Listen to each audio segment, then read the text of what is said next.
You know what I'm looking forward to? Every time I walk into the restaurants, I can still hear people's murmur. The chatter, the ding ding. The little kind of chin chin and so on, and people laughing, and that's what I miss the most.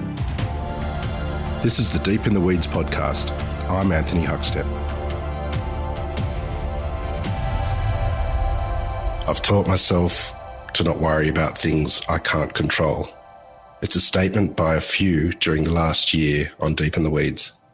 That moment when change appears to be a negative, but time and space has given enough pause to find positives in change and turn it into opportunity. Joe Vargetto is the chef and owner of Mr. Bianco and Massi. Joe, how are you? Very well, thank you. It's a beautiful day outside, and everything seems to be okay. So, how are you? I'm good. Thank you for asking. It's good to have you on the show. You, like many in the hospitality sector, have had a hell of a time in the last year and a half. But there's some positive moves and some changes afoot for you with Massi. Do you want to tell us about what you're doing? Absolutely. So. I've had this under my arm for a while.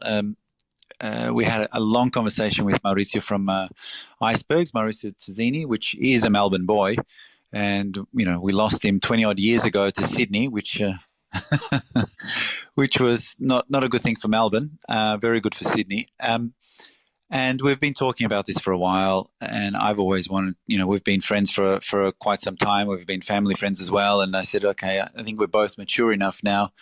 Let's do something together. So we're basically going back to our garage roots in the sense of, growing up in an Italian family and doing most of the food and things like that in the garage. And that's something that we want to rekindle between us with the fantastic service that Maurizio and his son Sylvester, will be manning the ship at the front on the floor, and the kitchen will be obviously with me and my team, and recanting, let's say, or recollecting some of the dishes and so on that our parents cooked in the garage, and because Melbourne didn't have very much food to offer, let's say. They had very, basic products like semolina and, milk and things like that. And Mum would make her pasta and make her own ricotta. So if you wanted anything to be like the Italian of homeland, you had to make it. You couldn't go to the shop.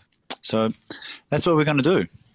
What's it been like during this time? You've had so many lockdowns and you're currently in one, but something to focus on and look forward to. What impact has it had on you? So in hospitality, you need to be resilient. And, I started my apprenticeship, let's say 27 years ago, and resilience, and whether it be in hospitality or any other industry, you need to carry.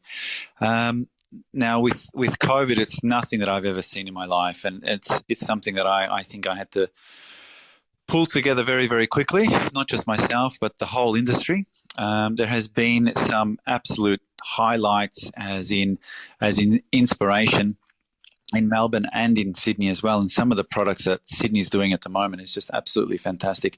Some of the products that, the chefs around Melbourne are doing, absolutely phenomenal. I have to say I was a little bit lucky maybe, because I still have a lot of family in Italy, and I still have a lot of family in the north of Italy and the south of Italy. Right on the onset in March, the southern Italy didn't really even know that COVID existed, but in northern Italy, in Bergamo. And luckily I wouldn't say lucky, it's not a good word. He was a doctor in the emergency ward in Bergamo, and him and I kind of send messages to each other and say, hi, how are you, blah, blah, blah. And a lot of the times I rarely kind of check them because, they're kind of be funny little skits or memes or whatever the things are. But this time I listened to it, and it was in a deep northern accent voice. And he said, hey, Joe, make sure this virus, you don't, whatever you do, don't think it's a joke. And he went into his experiences working the emergency ward there. And I think I was probably in tears sitting on the couch. I think it was late night in early March last year. And some of the things that he explained that he had to do of, I think the fact of him having to kind of play God in a lot of instances. And, like, for example, someone would come in with a broken arm and they'd leave with COVID and they didn't even know. And then they just spread it amongst their family. And that was some of the things. And then because they just didn't have any room to put to put the bodies and so on, they had to, and some families couldn't even say goodbye, properly, not even a burial or however. So having that insight really, really early on in the piece. And then I saw some of my friends that have, 2 or 3-star Michelin restaurants in Northern Italy. They were doing prepackaged lasagna and so on. And I thought, okay, it's not a joke. If, some of these high-end, very, very famous Italian restaurants were doing this, I said, okay, I better organize myself. So I started and I called it the Italian job. So Mini Australia and Mini Doncaster here gave me a couple of cars, and I did a quick menu, and it just literally from the 10th of March, and then it just went into lockdown, and we were just inundated with, and no one knew what was going to happen. So, you saw the toilet paper shelves being ransacked and food, and, no one knew what was going to happen. So, and then obviously now it's kind of stabilized slightly. But we're still here. We're still cooking. I still have my team, the beautiful team around me, whether it be at Mr. Bianco and Massi. We've had some fabulous support around us, being the community, the close community, whether it be Kew or Hawthorne or Melbourne City or just everyone. I think one of the things that I learnt and have learnt very, very quickly is that the community is one of the most important things that we need to kind of focus on. Without that, we're kind of nothing. And I think we forgot about that. We started looking, too far ahead, too far in front, and the people that are very close to us, I think that's the only thing that we can kind of, control. Let's say, and if I'm good and we create a really beautiful community and we're quite united and we have a beautiful we have some solidarity amongst us, we can get through this stuff. But I really, really respect what our communities have done. It's just some people that don't have anything, but they give to others. And how I've actually even seen hospitality, like we don't have very much to give, but now we're actually giving to the homeless. We're giving to charities. We're giving so and so. So our industry has a lot of depth, has a depth and a beauty about it. As much as it is, it's hard and long hours, and you cut and burn yourself, and sometimes you have to put up with some customers and not very nice, or there's things that are. But we have to say that our industry is pretty brilliant. Yeah. This new pop-up that you'll be doing at Massi, it's a reconnection with the past. Has this whole experience of the last 2 years changed you and the way that you approach your cookery moving forward? Absolutely, without a doubt. I've worked in some really high-end places, like Northern Italy. I worked for Gualtiero Marchesi in a 3-star Michelin restaurant that and any restaurant like that, whether it be there or anywhere in Europe or, in New York or these places, we used to throw away a lot of food. Like, every service fresh, without even testing or checking or whatever else.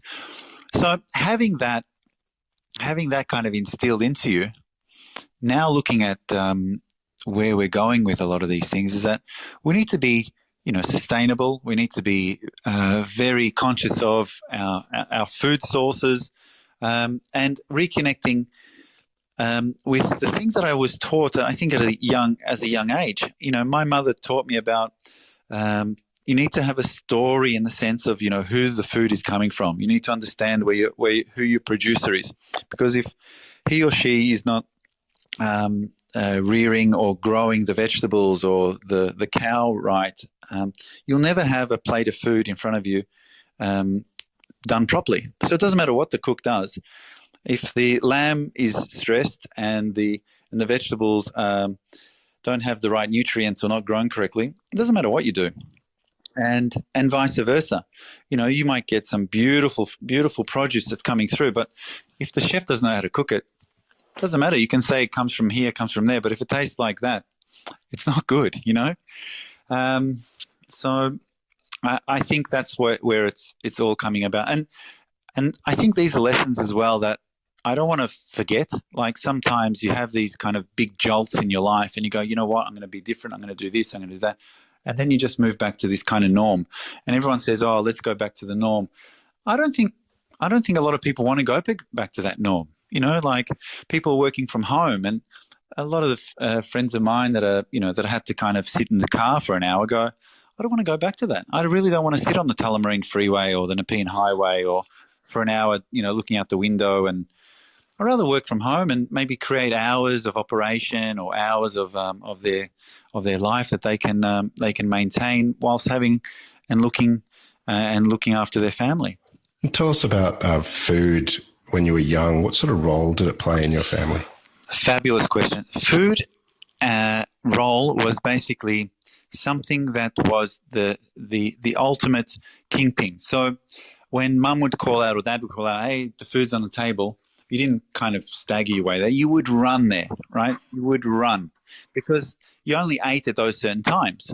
And food always brought the family together. And everyone says, that the male of the family and so on. But from my opinion, my point of view, I don't really see that because mum ruled the roost. Dad may have had the kind of, a bit of a say or so on, but mum ruled the roost through food. So, and sometimes you would even know that mum would be in a bad mood because sometimes the sauce wasn't right, or this was, and you could just tell through flavors. And it was everything to do, and you'd see the food in front of you, and you could look outside, and it's that season. Artichokes were on the table. Yep. This is the artichoke season. Broad beans, peaches, raspberries, or different berries, and then when tomatoes came along, when I started to see the tomatoes ripen, I go, oh shit! Now it's so much work in front of me. So we'd wake up early and we'd do the tomato sauce, and then we'd do the peeled tomatoes, then we'd do the semi-dried tomatoes on the roof, and then the dried sugo on the top, which is the kind of the strutto, the passata. And then would obviously later on carry on to sausages and salamis, and then we'd do all the, during the similar time of the sauce, we'd do all the pickles and, all the zucchini under oil. And I remember as a kid, I just go, just so many Sunday mornings would wake up and just work right, till late, and there was no gas burners, like to do all the tomato sauce and things like that in the bottle. We'd do it outside in the backyard, and we'd just have all this wood that would, and we'd have to kind of add another log, to keep it that nice simmer, gentle, to cook all the tomato bottles. So it was a central part of our life. And looking back, thinking, wow, what an experience. What an absolute experience. And not just food, you understand seasons, you understand how life is, you understand the nutrition in soils, you understand all these things without actually even going to learn them. You just, because you experienced it, you would just say, okay, now I understand. So, Dad would always put the kind of chicken manure into the soils and all this kind of new fertilizer, never bought stuff, always natural things. And the vegetables that we used to grow in the back, or the plums and all the things, were just beautiful. So yeah, food was literally the ultimate. Tell us about the moment you realised that chefing was a career for you. Do you remember your first day in a commercial kitchen? Yes, absolutely. So I was going to university. I was going to become. I was doing economics. I was doing a degree of commerce, and I liked it, but I think it wasn't my passion. And one day, a gentleman, a friend of the family, said, "Why don't you get a job at washing dishes or so on?"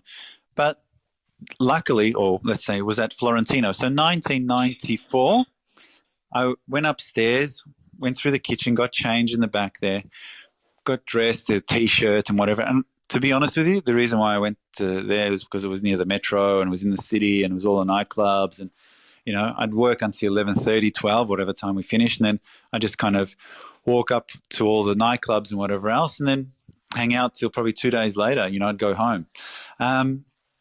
So, so it was fun. And then one day, the chef there, his name was Mark Haynes, he said to me, he goes, "Why don't you be a chef?" And I went, "Maybe so." So I went home and I said, "Mum, I think maybe I want to be a chef." And Mum looked at me and went, "What are you talking about? Well, and I might defer or I might go back, but I want to do it for a year or so. I want to have a look." And she didn't talk to me for about 6 months. And I enrolled into Box Hill TAFE and I remember putting on the jacket and walking into the kitchen. I was nervous as hell because I didn't know what I had to do. And my first job was picking 2 boxes of spinach at night. Would peel like a bag of onions, and if the job wasn't done, we didn't leave. And seriously, I think it was like $250 for about 120 hours, cleaning the cool room to the point, and it was just out of control. And would I change anything of it? Absolutely not. It got me to the point of every day was a challenge, and it challenged me to the point where more and more and more, I thirsted in it and I just wanted more of it. So one day I walked into the next door where the Hill of Content, and there was these magazines called Cuisiner. And in it was, Bocuse d'Or and Paul Bocuse and all these top end, French restaurants, Italian restaurants in this magazine. And I said, no, I want to go there. So once I finished my apprenticeship, literally the day I finished my apprenticeship, and I did it in a sense of an early release. So in 2.5 years, it was supposed to be 4. I did it in 2.5 years. I did all the tests and worked through them all. Plane ticket, on the plane to Italy. And that's it. And then I worked there for a couple of years, and then my mother wasn't too well, so I had to come home, but I had that, that feeling of regret if something were to happen and I wasn't around, you'd live with it for the rest of your life. So I came home, and I was very, very fortunate to be Philippe Michel's second in charge at Langton's. So again, as much as it's been hard on this side, I've been very fortunate and privileged to have this experience. Tell us about working in Italy. How different is it to Italian restaurants in Australia? Very, very, very, very different. When I explained some of these experiences that I was having in Italy to my dad, he goes, you know what? When I was your age, we had the military. So we had to do the military for 2 years. Just think it's your military. I went, all right, I'll think of it like that then. So just if you can kind of read between the lines here, it was a military. It was perfect. Everything had to be clean. Everything had to be schmick. You'd get in there by 7. You didn't finish until midnight. You'd have maybe an hour or 2 in between. But at 11 o'clock, we ate. Everyone out of the kitchen. Sit down for 15 minutes, 20 minutes to eat something, and then at 5 o'clock the same thing. So we didn't do that many covers. Like in a Michelin-starred restaurant, you do 50 covers maximum, for lunch, and 50 covers there's no more. You can't do any less anymore. It's just what we did. And we had 24 odd in the kitchen. Stagisti, people from overseas doing 3 months and so on. And Carlo Cracco was the head chef at the time, and he was a young Carlo Cracco, wild stallion, just wanting to run. So can you imagine that? Yeah. So it was very, very hard. But those that have succeeded in that kitchen, they went on to to work with Alain Ducasse, or they went to Monte Carlo, or they worked in all the starred Michelin restaurants in England. And now they have ultimate restaurants in Italy as well. So it was a very, very eye-opening time for me. This episode is proudly supported by OpenTable. Nearly 1/3 of diners are booking same day. So they're making those decisions on the spot. And 10% are making their bookings within just a few hours. And so it's why it's so important to have booking software like OpenTable, which allows your diners to discover you. And so when restaurants are on platforms like OpenTable, they're much more likely to be discovered. We help diners to connect to restaurants. Ultimately, using technology helps you to reattach to those diners. Experience the power of OpenTable. For an exclusive offer, visit restaurant.opentable.com.au/DITW. You came back to Australia, as you mentioned, and worked with Philippe Michel. Tell us about that time. What were the really integral moments for you during that period? Absolutely. So Philippe had the Daimaru Paul Bocuse restaurant had finished, and he was opening a restaurant with Stuart Langton at, now it's called Cicconi's, but back then it was Langton's with Philippe Michel. And I was searching for something that I could obviously get that I was like in Europe, and meeting the man and working for him, it was basically like that I was in, whether it be in Lyon or in Paris or, in Milano, or again, it was that style of food, and it was that type of top end things, and no corners cut.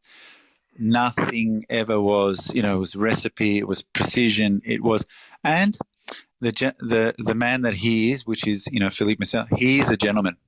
Never once did I hear him ever raise his voice, ever do anything bad to anyone, to the point where I was looking at other chefs that I'd worked for, and I went, I want to be like this guy, because the other ones were just out of control. What, maybe because they were a little bit young or immature or whatever else, but Jesus Christ, man, there was like, at some stage it was just like a, kind of a screaming match. No, not a match. It was just one way of one side of a screaming.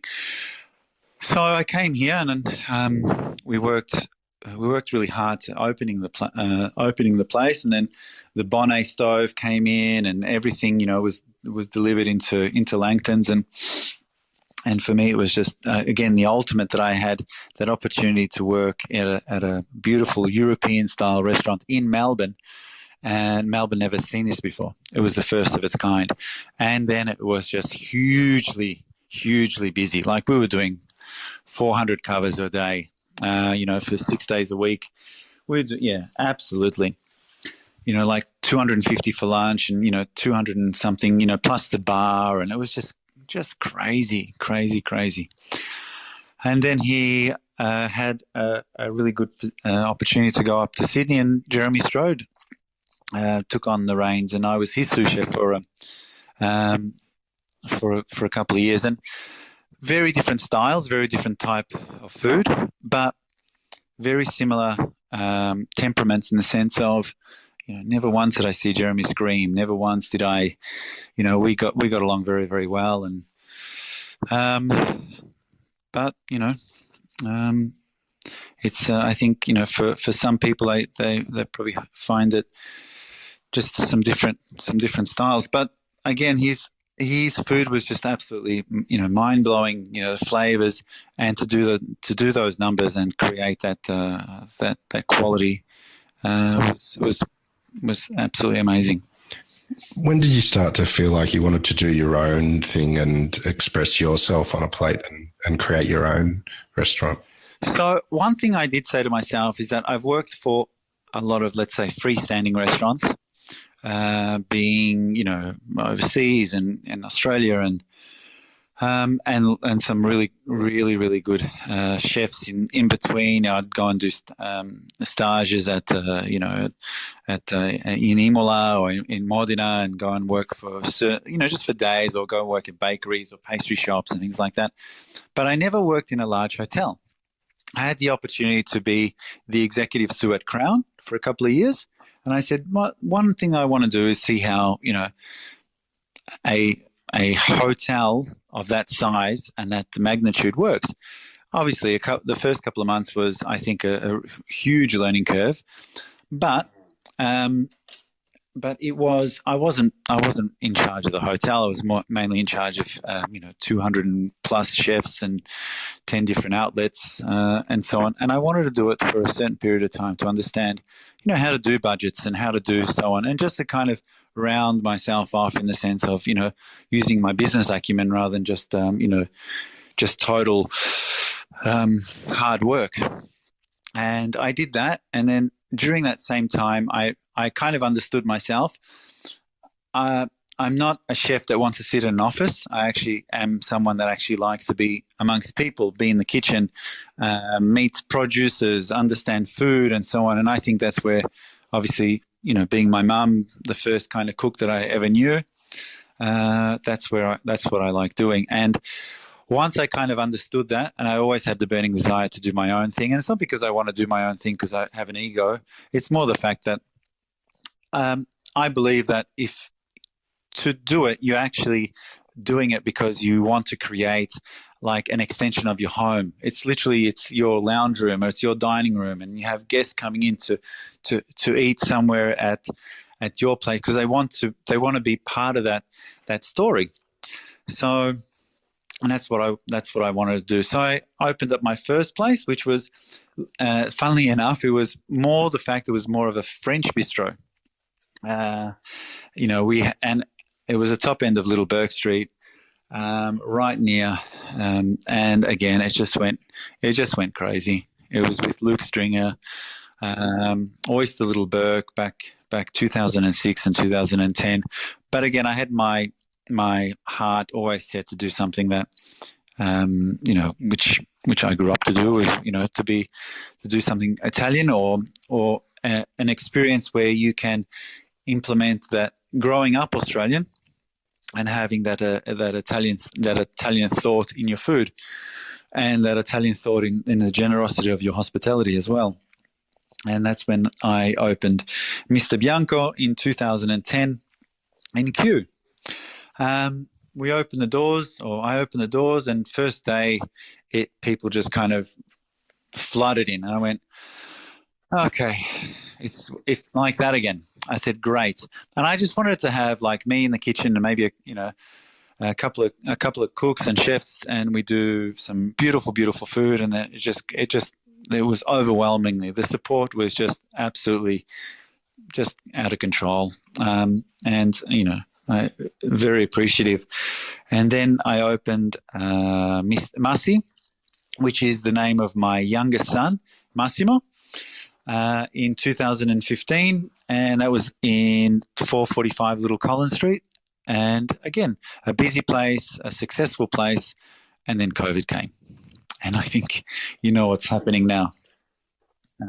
So COVID came along, and if you go into Melbourne City at the moment, you probably want to set up a bowling ring or something like that, because you can get some nice tent. You can go up Bourke Street and you can put like 12 pins, and we can all play bowling or bocce or anything like that on the tram stops, or maybe just a bit off because the trams still work, but there's nothing else really happening. And that's a sad thing about it. A lot of beautiful restaurants, up the top end of Bourke or Flinders Lane or, Massi at 445 Little Collins Street there, and now a standstill. We don't know what we're doing. So, obviously the orders or the state orders is don't go into the city, don't use public transport, don't do this. There's, offices can only be at 15 to 20 to 25% office usage, and there's just so much going on. So Maurizio and I, he's always been wanting to come back to Melbourne, and he said, I said, come on, let's give it a go. So we're going to give Massi a little freshen up, obviously with his design feel and so on. And we've got a designer. His name is Philip. He's got Latitude Designs, which just really we've just kicked it off, and he's going to do a lot of these off his own bat because he just loves design and he wants to do it. and he's been very, very supportive. So all these things are kind of ready to go, and we've, we'll change up a little bit inside as well, and which will make it look totally different to what it is now. But again, it'll be what we call it our little Italian design studio. So there'll be design, there'll be artwork, there'll be Maurizio's fashion, the feel of fashion. He's very, very articulate, precision and eye for detail. His son is, what he keeps on saying, is better than him on the floor when at his age. I said, Jesus Christ, if that's the case, then, that's going to be pretty rocking. We've got Joe from Romeo Lane that's going to do some of our cocktails. We're going to keep the wine list super, super, super, super tight. It'll only be lo-fi natural wines from Victoria. Everything is going to come in casks. We're going to do some crazy little cocktails, and the food. And I've even said, no menu, just nothing. Guys, there's going to be veal, some scarola or some rape. We'll do some pastas and whatever else. And if you feel like if this is what we have and we can do it, no problem. Or we say, just leave it to us and we'll just cook what we kind of want to do and hopefully enjoy it. But one of the things as well is that we don't want to use the same template as we've continually been doing, because we've seen that COVID, we've just had to survive. We've used any means possible, legal means possible, to survive. So, there's been obviously some government assistance and so on, and depending on what size of business that you are, if you're a little cafe, great. That $10,000, $5,000, whatever you receive, is good. And don't get me wrong, Australia, out of all the countries, we look after our citizens and so on. And I think we've had a bit of a slip up with our non-residents or our students that have come here and work in hospitality, and they pay the same tax as what you and I do. And I think they've been overlooked, and something that, in hindsight, needed to be fixed. But I think in hospitality as well, we've tried our best into supporting them within ourselves. So, some great chefs here in Melbourne like Ben and so on, we all try to give back a little bit, give back a little bit, but it's only so much you can do, and then all the hard work that sometimes what we create, it just gets bowled over. So again, lockdown. So, how you can't sustain continually. So it just gets difficult. But now in Victoria, we don't really have a date when we're going to reopen. We've got these kind of percentages where 70, 80% and so on. But we're just kind of living day by day. And so, okay, what's going to happen tomorrow? So then we get really excited that, like, as of tomorrow, the picnics are going to kind of start opening. But then you read the fine print and it's only for people that are vaccinated, but fully vaccinated. Ooh, okay. So you mentioned the importance of community during this time. What do you love about Melbourne and the role hospitality plays within Melbourne? Well, that's right. It's one of these things that, like, there's a major disaster that happens somewhere else in the world, and hospitality, boom, straight away we get behind it, and we try to send money and whatever we can do across the world to help certain whether it be individuals or countries or so on, their best. And you know what? I think that's because we are a multicultural community. My parents came here in 1956. They got on a boat and they came to Australia. They had no idea where they were coming from. I still to this day, people call me different names because I'm not Australian. And when I go to Italy, because they hear my accent or, my Italian accent when I speak Italian is not really Italian. So they hear an accent, they call me Australian. So I'm actually not either one. So the community in Australia is that we do remember where we're from, and we try our best to support the people that are working their way through their way to hopefully citizenship or so on.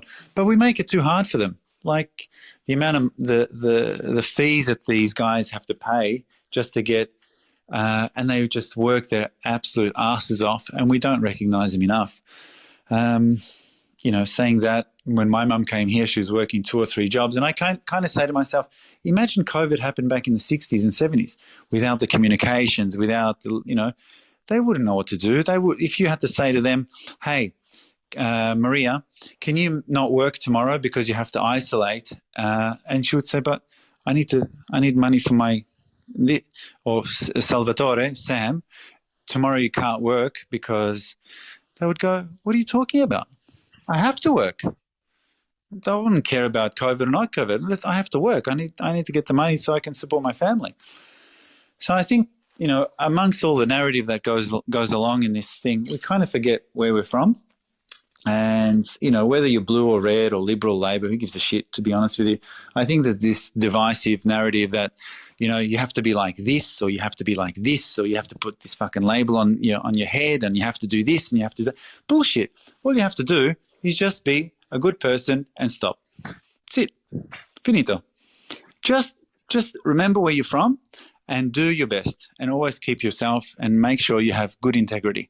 Because if you want to do something good for someone, it doesn't matter where you're from, how you are, what sexuality you are, what you want to do, how you do it.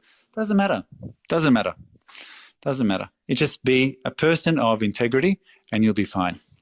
So that's the thing in hospitality. We try our best. We continually try our best. Sometimes we slip up, but we continually always want to give back. And I know a lot of guys in the industry, a lot of girls and guys in this industry that freaking take their shirt off just for their staff, and they're not recognized. What we like to do is look at the person that's, they're taking the tips end of the thing. So we recognize these guys, that's hospitality. But the other guys, you know what I mean? The other guys that are actually doing so much more, and how we can, let's focus on that. So that's my thing. Like, if you look at what hospitality is now, and what we've gone through, hospitality's been hit, but the tourism industry's been hit. The artists have been hit. The people that give us all this kind of delight and good feeling, like the singers or the artists or the people that do cartwheels in the big or on the stage at all the great things have all been hit. All the things that are kind of, do we really need it? Do we really need another TV? Do we really need another thing? Do we really need more apartments being built in the city? Because, the population of Victoria has just literally dwindled. They're all going up to Queensland. Do we really need that thing over there? No, we don't. What we really need is, to be united and be good, and keep your integrity and make sure that you look after the person beside you. That's it. There will come a time when society does open up again and restaurants are full. What are you most looking forward to? Literally, what I'm looking forward to? Every time I walk into the restaurant or the restaurants, I can still hear people's murmur. The chatter, the ding ding. The little kind of chin chin and so on, and people laughing, and that's what I miss the most. A lot of the times I leave the restaurant. This is a really strange story. A lot of the times I leave the restaurant and I just hang out there until it's like 9 o'clock or 9:30 or 10 o'clock. And I look at my watch and I go, why am I leaving at fucking like 7:30 now or 8 o'clock? Like, what's going on? And I look outside and there's no one outside because we've got this curfew, and I'm going, oh my God. I understand both sides. I've been fully vaccinated for the last 3 months. I've done my utmost that I can, But wow, it's just like, isolating, making sure that, the people around me are okay. But one thing I do is just that noise that you can see the front of house starting to move, and, the drinks are coming out. Even just the anxiety of like getting busier and busier. I miss that. I miss that thrill. It's that kind of, I don't know whether you call it the thrill of the chase or the game or just that. I'm not good at kind of staying still. I kind of hate it. I just don't know what to do, and that's why I try to keep myself active as active as possible. Last week, let's go get on our bikes and we'll give some pasta packs and whatever else to.